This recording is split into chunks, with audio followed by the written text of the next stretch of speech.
Alors, si tu veux, effectivement, ce que j'appelle la médecine des désirs, hein, c'est toutes ces demandes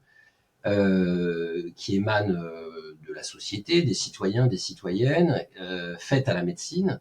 et qui ne sont pas liées, en effet, à une pathologie, à une maladie, qui ne sont pas liées, qui peuvent ne pas être liées non plus à la souffrance, à la douleur,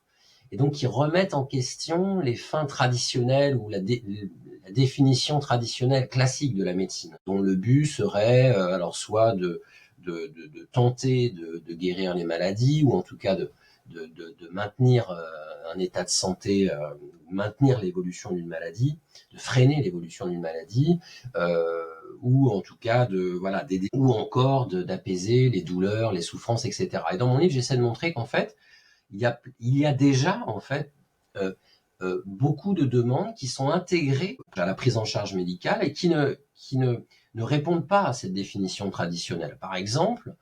l'interruption volontaire de grossesse. L'interruption volontaire de grossesse, une femme enceinte n'est pas malade.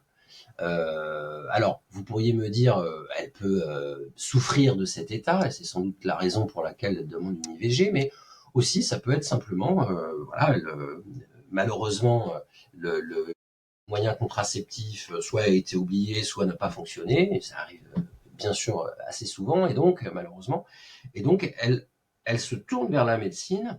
parce que sa volonté n'est pas d'avoir cet enfant maintenant et avec celui-ci, etc. Donc ça, c'est un premier exemple. Alors c'est sûr, ce n'est pas une demande, vous voyez, transhumaniste. Alors je vais prendre d'autres exemples. Tu as parlé de la médecine esthétique. Là, j'ai rencontré effectivement des patients, des patientes qui veulent améliorer, alors à la fois, bien sûr, alors dans la médecine esthétique, leur apparence, donc être, on va dire, plus attirant, plus attractif, hein, physiquement. Alors c'est par exemple des demandes, alors bien sûr, cela peut, et on les connaît davantage, les demandes de, comment dire, de opérations pour, comment dire, avoir des seins, une poitrine plus voluptueuse. Mais vous voyez, il y a des demandes aujourd'hui comment dire, ce qu'on appelle chirurgie de l'intime, ou nymphoplastie, ou labiaplastie,